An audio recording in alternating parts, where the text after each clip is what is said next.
जय श्री राम सभी को। मैं आप लोगों से एक बहुत ही गहरी बात में विचार करना चाहता हूँ,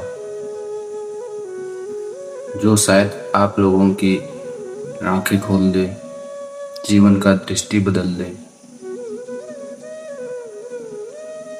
तो मैं आज आपसे प्रारब्ध के बारे में बात करने आया हूँ। और प्रारब्ध के बारे में आप नहीं जानते हैं तो मैं थोड़ी सी उसके बारे में बता देता हूँ, फिर आगे बात करेंगे। प्रारब्ध का अर्थ बहुत सीधा है। जो कर्म हमने पहले कर चुके, जिसका फल अब इस जन्म में भोगने का समय आ गया है। सीधी सी बात है कि जो कर्म हम कर चुके हैं, उस कर्म का फल इस जन्म में भोगने का समय आ गया है। कभी आपने सोचा है क्यों हमारे जीवन में कुछ घटनाएं बार बार घटती है? क्यों हम चाहे जितना दिशा बदल लें, वही अनुभव, वही पीड़ा, वही कहानी किसी नए रूप में लौट आती है? शायद यही प्रारब्ध का नियम है। आज मैं आपसे बात करना चाहता हूँ, प्रारब्ध क्या है, इसे कैसे पहचाना जाए और कैसे यह हमारे जीवन को तोड़ने नहीं बल्कि जगाने आता है।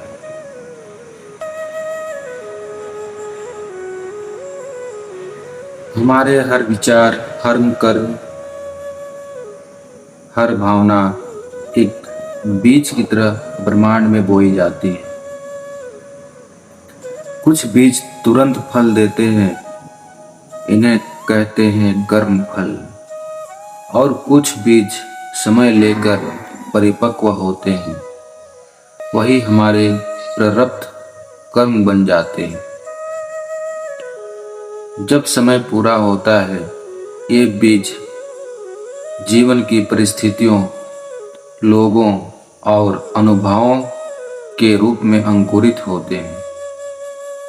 हम उन्हें टाल नहीं सकते, जैसे छोड़ा हुआ तीर लौट नहीं सकता।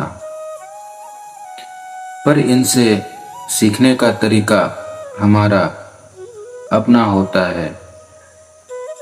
यही हमारी स्वेच्छा है। प्रारब्ध दुख क्यों देता है हमें? लोग सोचते हैं कि प्रारब्ध सजा है, लेकिन यह सजा नहीं, शुद्धिकरण का साधना है। जैसे सोने को तपिश से शुद्ध किया जाता है, वैसे ही आत्मा को प्रारब्ध से शुद्ध किया जाता है।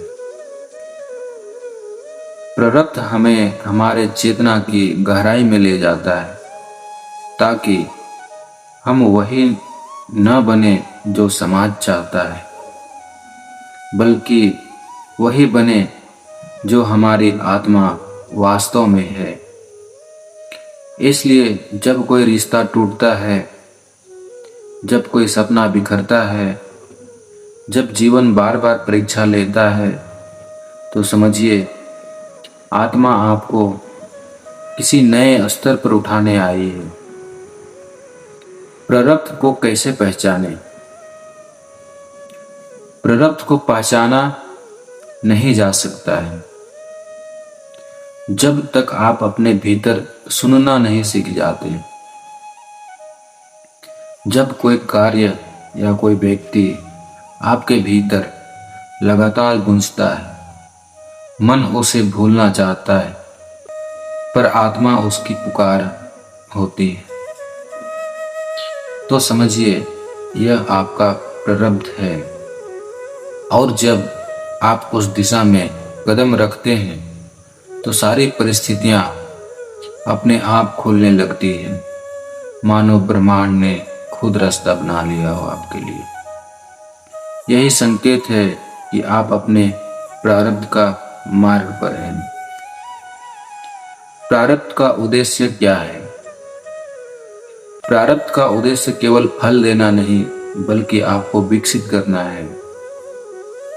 यह आपको हर दर्द में एक छिपा हुआ सबक दिखाता है।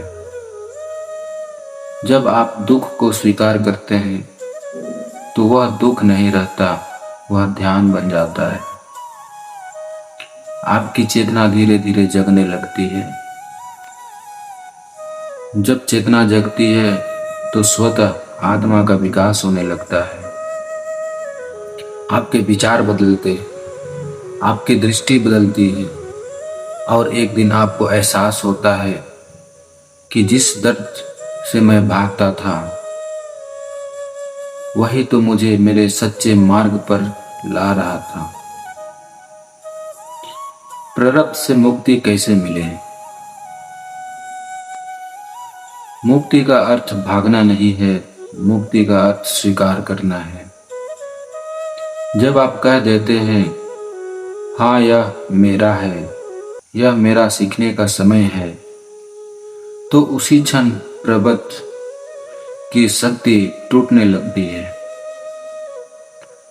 अब वह आपको बांधता नहीं, बल्कि आपको ऊपर उठाता है। ओशो कहते हैं, जब तुम अपने दुख को पूरी जागरूकता से जी लेते हो, तो वह दुख नहीं रहता, ध्यान बन जाता है। और वही ध्यान आपको आपके आत्मा स्वरूप तक ले जाता है। प्रारब्ध को साधना कैसे बनाएं? इसलिए मैं कहता हूं, प्रारब्ध तुम्हें तोड़ने नहीं, तुम्हें तुम्हारे भीतर के सत्य से मिलाने आता है। जब अगली बार जीवन तुम्हें किसी पीड़ा में डाले, तो भागो मत। बस एक पल ठहरो और खुद से कहो, यह मेरा प्रारब्ध नहीं, यह मेरी आत्मा का आमंत्रण है। और देखना, उस क्षण से तुम्हारा दुख तुम्हारा गुरु बन जाएगा, और उस गुरु की शरण में तुम्हारा आत्मिक जन्म शुरू होगा।